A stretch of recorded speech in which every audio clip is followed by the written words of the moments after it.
Most important جو اب تک کا ایشو چل رہا ہے وہ ایک بہت بڑا کویسچن مارک ہے جو کووڈ ویکسینیشن کا امیونائزیشن پروگرام ہے اس کو لے کے۔ نواز شریف صاحب لنڈن میں بیٹھے ہیں اور صاحب نے لاہور میں 22 ستمبر کو ان کے نام سے ویکسینیشن کروا لی ہے۔ بظاہر یہ سازش بھی ہو سکتی ہے، شرارت بھی ہو سکتی ہے، لیکن ویکسینیشن کا جو عمل ہے اور یہ جو سارا میکینزم ہے ارشاد صاحب، کیا اس پہ یہ کویسچن مارک نہیں چھوڑ رہا؟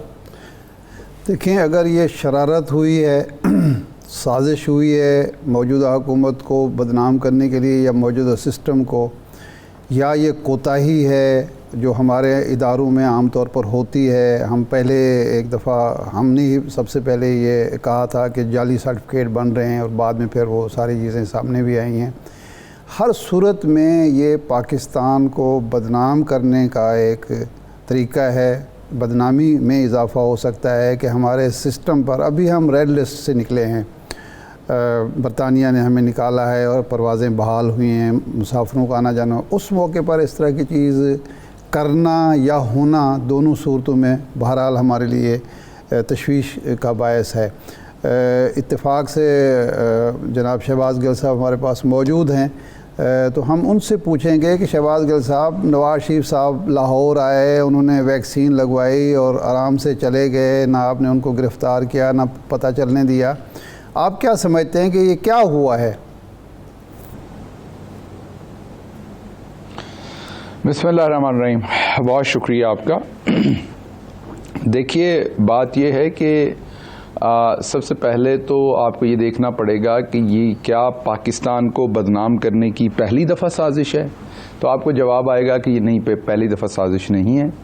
یہ ایک سوچے سمجھے منصوبے کے تحت یہ چیزیں بار بار پاکستان کے ساتھ کرنے کی کوشش کی جاتی ہے۔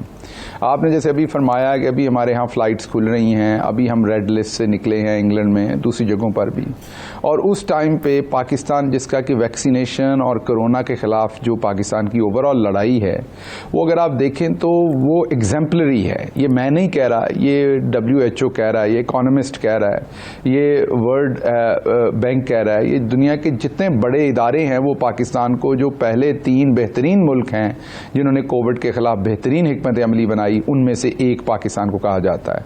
اللہ کا خاص کرم رہا، ہمارے لیڈر کی خاص اس کے اندر ایک اپنی ان کی ایک اسٹریٹجی تھی جس کے تحت ہم نے غریب کو بھی بچایا اور ہم نے کورونا کے خلاف بھی فائٹ کی۔ اب ہمارا ویکسینیشن پروگرام بھی بہت اچھا جا رہا ہے، اللہ کا شکر ہے۔ ہم نے بڑا میجر ایک پورشن اپنی سوسائٹی کا آلریڈی کور کر لیا، ایک میجر اور پورشن ہم اور کر گئے تو اس کے بعد ہم بڑے انشاءاللہ اللہ کے کرم سے سیف ہوں گے، جس کی طرف ہم رواں دوا ہیں۔ اس پورے سسٹم ڈیٹا بیس کے اوپر ایک پوری جو ہے وہ پلاننگ کے تحت اس کو سیبوٹاج کرنا، ملک کو نقصان پہنچانا، یہ پورے ایک سسٹم کے تحت یہ کام کیا گیا ہے۔ اور اس میں آپ کو انشاءاللہ کل تک اس میں آپ سے شیئر کریں گے چیزیں۔ جیسے پہلے ہندوستان نے یہی حرکت کی پاکستان کو بدنام کرنے کی کرکٹ میں، تو کھیل کے میدان میں ایک طرف سے کوشش ہو رہی ہے اور ایک طرف سے صحت کے میدان میں، ہماری انٹرنیشنل ٹریول کے میدان میں، ہماری دنیا کے ساتھ انگیجمنٹ کے میدان میں۔ تو آپ کو انشاءاللہ کل بتائیں گے کہ یہ جو ویکسینیٹر تھا اس کو کس نے بھرتی کروایا تھا، کب بھرتی کروایا تھا، اور اس ویکسینیٹر سے کس نے مل کے تو یہ ساری چال جو ہے یہ چلی ہے تاکہ یہ پاکستان کی بدنامی کا ایک باعث اس میں بنایا جائے۔ گل صاحب، یہ ویکسینیٹر تو پکڑا جائے گا، لیکن کیا یہ بھی امکان ہے یا ہم یقین کریں کہ صرف ویکسینیٹر ہی گرفت نہیں ہوگی؟ کیونکہ ہوتا یہ ہے کہ ایک چھوٹا اہلکار ہمیشہ گرفت میں آتا ہے اور بڑے جو لوگ ہوتے ہیں، جو سہولت کار ہوتے ہیں، جو اصل کارنامہ انجام دینے والے یا واردات کرنے والے ہوتے ہیں، ان سے کوئی تعارض نہیں ہوتا، کوئی باز پوس نہیں ہوتی۔ یہ سارا نیٹ ورک جو ہے گرفت میں آئے گا یا صرف ویکسینیٹر تک ہی محدود رہے گا معاملہ؟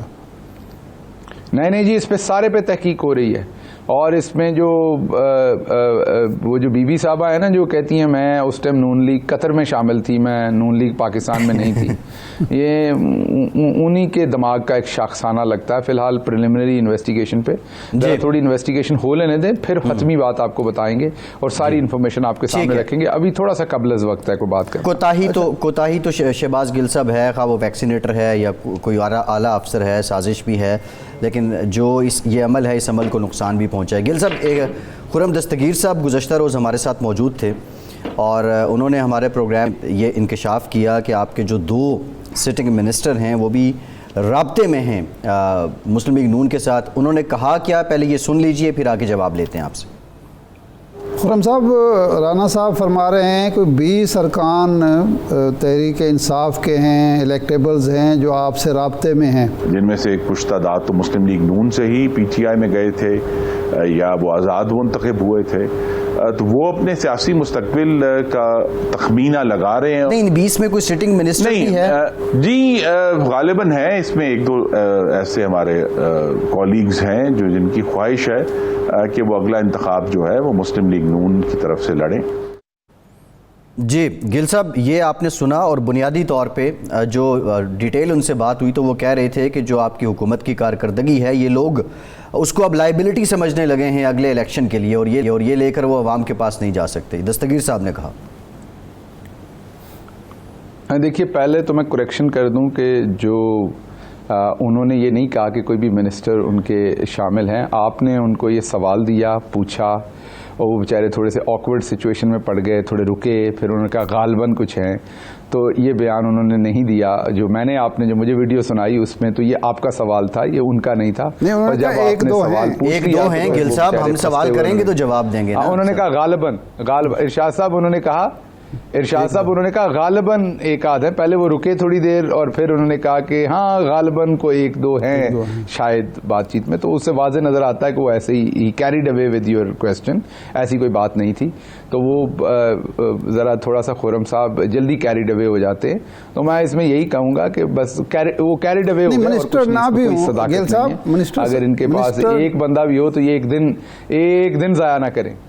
نہیں منسٹر نہ بھی ہوں، لیکن 20 ارکان کا یہ رانا ثناء اللہ بھی کہہ رہے ہیں، تو آپ سمجھتے ہیں کہ بالکل کوئی ایک ممبر آپ کا نہیں ہے جو ان سے رابطے میں؟ ارشاد عارف صاحب، آپ میرے سے بہتر سمجھتے ہیں کہ پنجاب کے کلچر کو بھی بہتر سمجھتے ہیں اور سیاست کو بھی بہت بہتر سمجھتے ہیں. آپ کو پتہ ہے کہ سیاسی آدمی جو ہے وہ بہت سارے ایک ہر پارٹی کے 10-20%، 30%، 40%، ڈپینڈنگ اپون 50%، ڈائی ہارڈ بہت ہی کمیٹڈ لوگ ہوتے ہیں. پھر ایک بڑی تعداد جو ہوتی ہے وہ درمیان میں ہوتی ہے، اور پھر بڑی تعداد ایسی ہوتی ہے جو سچویشن دیکھ کر فیصلہ کرتی ہے. تو وہ جو سچویشن دیکھ کر فیصلہ کرنے والے لوگ ہوتے ہیں وہ ہر زمانے میں 5-10 ہوتے ہیں، اور وہ ہر زمانے میں ہر الیکشن سے پہلے وہ ہر جگہ کی مٹھائی کھا کے پہلے چکھتے ہیں، دیکھتے ہیں. پی ٹی آئی میں بھی موجود ہیں گل صاحب، تو اس میں کوئی بڑی بات نہیں. اگر کوئی ہوگا بھی تو کوئی بڑی بات نہیں، کوئی 2-4 اگر ہوں گے. لیکن میں نے آپ کو بتایا کہ ان کے پاس اگر ایک بھی ہوتا تو یہ وقت ضائع نہ کرتے. تو یہ ارریلیونٹ بات ہے. ان پہ کوئی سوال نہ کرے، کوئی اور سوال کرے. ملکی مسائل اور ہیں. اپوزیشن فلیٹ ہو چکی، ان کی ٹیوب بھی پھٹ چکی، ٹائر بھی پھٹ چکا. کوئی اور سوال کریں جو ریلیونٹ ہے اس ٹائم ملکی مسائل کا. یہ ریلیونٹ لوگ نہیں ہیں اس ٹائم.